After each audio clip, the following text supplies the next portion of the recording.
Now for the second exercise. The second exercise is called It Starts With Me.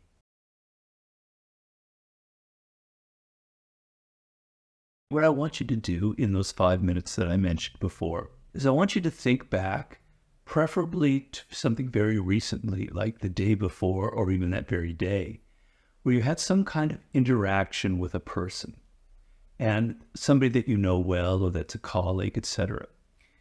And that interaction created an emotional response in you.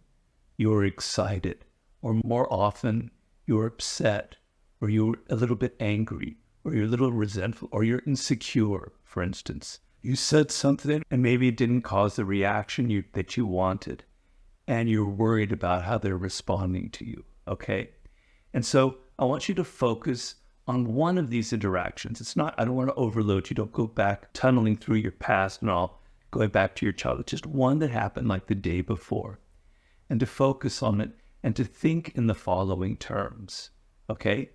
What is it that I did that maybe created this situation, created this response in the person that angered or upset me? Now, the reason I want you to focus on this is anytime there's an interaction with people, it's like an energy that occurs, right? And that energy is dynamic. It's never one person. It's never one person doing something to you or you to them. It's always a back and forth, a kind of chemistry. And if you pay attention to your interactions in daily life, you will notice how they're always different.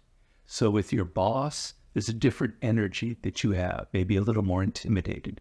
With your spouse or your partner, it's going to be very different energy. With your child, your son, or your pets, it's a different energy. Every single person causes a different kind of chemical reaction in you, right? And that reaction is a back and forth dynamic. It's never one way. So I want you to think of what is it that I did that might have contributed to this kind of tenseness or this excitement or whatever it is, and to think of the part that you played in creating it. So for instance, you know this experience in your life, that if you go up to somebody in a party and you feel insecure about it, or they come up to you and there's a feeling of insecurity, the insecurity kind of goes back and forth and it creates this dynamic where you both start to feel awkward. But if the opposite happens and you feel confident, it kind of creates this dynamic where you both kind of open up. I want you to think of that and be aware of that in this single interaction. What is it in your energy, in your mood, that probably contributed to this kind of emotional reaction that we're referring to, okay? And then, if you're able to focus on that, I want you to take it out in the real world and look at an interaction as it's happening in real time. And you'll see that sometimes the way you are, the way you present yourself, the way you feel has an impact on the way the other person reacts.